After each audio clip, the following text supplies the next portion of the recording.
కోట్ల నుంచి 28,000 కోట్లు తీసుకొచ్చాం దాన్ని. మీరు 10 ఏళ్ళు మురగబెట్టిపోతే 11 నెలల్లో మేమంత క్లియర్ చేసుకుంటూ వస్తూ ఉన్నాం. ఇది ఎవరైనా రాష్ట్ర ప్రయోజనాల గురించి ఆలోచన చేసేవాళ్ళు ఎవడైనా ఆలోచన చేస్తున్నారు అధ్యక్ష. అట్లాగే అధ్యక్ష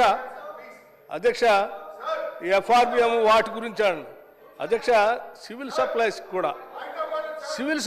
కూడా అధ్యక్ష చివరికి ప్రతి గింజ మేము డబ్బులు పెట్టుకుంటున్నాం అని చెప్పుకుంటూ వచ్చారు వీళ్ళు. లేదా అధ్యక్ష సివిల్ సప్లైస్ బకాయిలు కూడా 18,000 కోట్లు బకాయిలు పెట్టిపోయారు.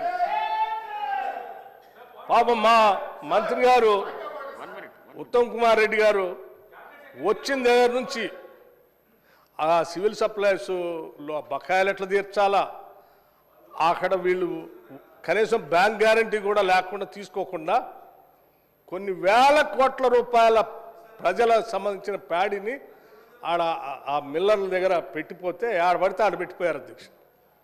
దాన్ని క్లియర్ చేయలేదు, అమ్మలేదు, లేకపోతే ఎఫ్సిఐకి లేదు, లేకపోతే ఆ డబ్బులు మళ్ళీ సివిల్ సప్లైస్ ద్వారా రిలీజ్ చేసి ఇవ్వలేదు. పాపం మా ఉత్తమ్ కుమార్ రెడ్డి గారు వచ్చిన దగ్గర నుంచి రోజువారీ దాని మీద కంటిన్యూస్గా రివ్యూ చేసుకుంటూ ఇప్పటికీ దాంట్లో రియలైజేషను ఆ బకాయిలు అక్కడి నుంచి ఇక్కడి నుంచి రావాల్సిన 11,000 తీసుకొచ్చారు.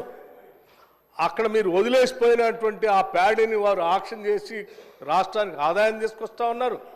ఆ సివిల్ సప్లైస్ కూడా గాలికి వదిలేసిపోతే మీరు వారిని దాన్ని ప్రక్షాళన చేసి స్ట్రీమ్లైన్ చేసి ఇవాళ ఈ రాష్ట్రంలో పండిన ప్రతి గింజని కొనటమే కాదు అధ్యక్ష, కొన్నదానికి 3 రోజుల్లోనే డబ్బులు ఇస్తూ ఉన్నారు వారు. ఎవరైనా ఇచ్చారా మీరు మీ జీవితంలో 10 ఏళ్లలో?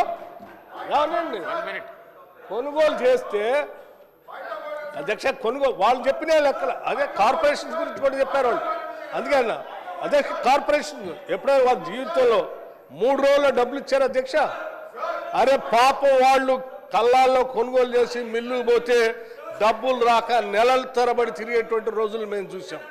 ఇవాళ కొనుగోలు చేయటం ఒక్కటే కాదు అధ్యక్ష, వాళ్ళ డబ్బులు ఇవ్వటమే కాదు, చివరికి సన్నాలకి క్వింటాకి 500 రూపాయలు ఇస్తా ఉన్నారు. ఆ 500 కూడా 3 రోజుల్లో ఇస్తా ఉన్నారు. నాకు నిన్న అధ్యక్ష మా ఊరు నుంచి చిట్టిబాబు అని ఒక రైతు నాకు మెసేజ్ పెట్టాడు అధ్యక్ష. సార్ ఈ సివిల్ సప్లై శాఖ ద్వారా సన్నాలు అమ్ముకుంటే నాకు ఎకరానికి 15,000 రూపాయలు అదనంగా నాకు అకౌంట్ వచ్చిందని వారు మెసేజ్ పెట్టారు అధ్యక్ష. నిజంగా ఇటువంటి రైతులు ఈరోజు రాష్ట్ర వ్యాప్తంగా సన్నాలకి 500 రూపాయలు బోనస్ ఇస్తూ ఉంటే సివిల్ సప్లై శాఖ ద్వారా ఆనందపడుతూ ఉన్నారు.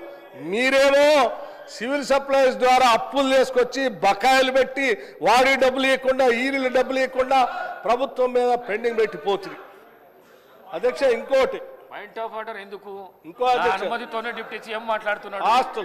నా అనుమతితోనే డిప్యూటీ సీఎం మాట్లాడుతున్నాడు అధ్యక్ష. పాయింట్ ఆఫ్ ఆర్డర్ ఎక్కడ? ఎందుకు పాయింట్ ఆఫ్ ఆర్డర్ ఎందుకు? నా అనుమతితోనే మాట్లాడుతున్నాడు. మాట్లాడేవాడి అధ్యక్ష, మాట్లాడేవాడిని మీకు అవకాశం ఇస్తా. మాట్లాడే ఎనర్జీ శాఖ ఉచితంగా ఇచ్చేటువంటి ఎనర్జీ శాఖ అధ్యక్ష మాట్లాడితే ఆనాడు కాంగ్రెస్ ప్రభుత్వ హయాంలో ఈ రాష్ట్రంలో రైతులందరికీ ఉచిత కరెంట్ ఇవ్వాలని చెప్పి ఆలోచనతో 2004లో మా ప్రభుత్వం కాంగ్రెస్ ప్రభుత్వం అధికారం రాగాలనే ఉచిత కరెంట్ ఇచ్చి పేటెంట్తో వాళ్ళంతా మేము ఎప్పటికప్పుడు డబ్బులు కట్టుకుంటూ ఆ ప్రభుత్వాలు వస్తే వీళ్ళేం చేశారు అధ్యక్ష? వీళ్ళేం చేశారు? ఉచిత కరెంటు మేము ఇస్తున్నామని వీళ్ళు ఏదో డాంబికాలు పోయి ఏమైనా డబ్బులు కట్టారా? డిస్కౌంట్ కంటే డబ్బులు కట్టలేదు అధ్యక్ష. వాళ్ళకు 18,000 కోట్లు బకాయిలు పెట్టిపోయారు. అసలు అధ్యక్ష వినండి, మేము చేస్తున్నాం ఈరోజు ప్రతి నెల టంచన్గా ఇప్పుడు 11,000 కోట్ల రూపాయలు డిస్కమ్లకి ఎనర్జీ శాఖకు సంబంధించి రైతులకు ఇచ్చే సబ్సిడీ డబ్బులు మేము కట్టాం. అంతేకాదు ఉచితంగా మేము ఇచ్చాము. రైతులు పంట పండి ఉచితంగా యాడిచ్చారు? మీరు ఇచ్చారా? ఇవ్వటం అంటే మీరు డబ్బులు కడితే కదా ప్రభుత్వం నుంచి, ఇవ్వలేదు కదా ఉచితంగా. ఆ పెండింగ్ పెట్టి మా మీద పెట్టిపోయారు. వచ్చిన తర్వాత మళ్ళీ మేమే కట్టాం. అంటే మీ 10 ఏళ్ళు ఉచితంగా కరెంట్ అని చెప్పిన దాన్ని కూడా మేమే బిల్లులు కడతా ఉన్నాం. అంటే మేము ఇచ్చినట్టే అది కూడా. ఇవాళ కూడా మేము ప్రతి నెల వాళ్ళ డబ్బులు కడతా ఉన్నాం, ఎక్కడ పెండింగ్ ఉంచట్లేదు. అంతేకాదు అధ్యక్ష, రైతులతో పాటు ఉచితంగా 200 యూనిట్లు ఇస్తామని చెప్పి వాళ్ళకు కూడా ప్రతి నెల డబ్బులు కట్టుకుంటూ వెళ్ళిపోతా ఉన్నాం అధ్యక్ష. అదొక్కటే కాదు ఇండస్ట్రీకి 3,000 కోట్లు బకాయిలు పెట్టిపోయారు. బకాయిలు అన్నారు కదా, నేను చెప్తా ఉన్నాను, మీరు ఇండస్ట్రీకి బకాయిలు పెట్టిపోయారు అధ్యక్ష. చివరికి విద్యార్థులు తినేటువంటి రెసిడెన్షియల్ స్కూల్స్ లో ఉన్న హాస్టల్ బిల్స్ కూడా అధ్యక్ష, భోజనాలు పెట్టేదానికి కూడా బకాయిలు పెట్టిపోయారు, డబ్బులు ఇవ్వలేదు. పోనీ ఏమన్నా డబ్బులు పెంచారు, అది భారమైంది ఇవ్వలేకపోయినట్టు అది కాదు అధ్యక్ష. 10 ఏళ్ళు రాష్ట్రంలో అన్ని రకాల ధరలు పెరిగినప్పటికి కూడా కాంట్రాక్టులకి వాళ్ళకి మాత్రం ప్రతి సంవత్సరం లెక్క కట్టి ఆ ఎస్కలేషన్ రేట్లు ఇచ్చారు అధ్యక్ష. కానీ మధ్యాహ్నం పూట పేదవాళ్ళు తినడానికి వచ్చేదాని లెక్కలు మాత్రం ఈ 10 ఏళ్ళు ఎప్పుడు లెక్కలు కట్టలే.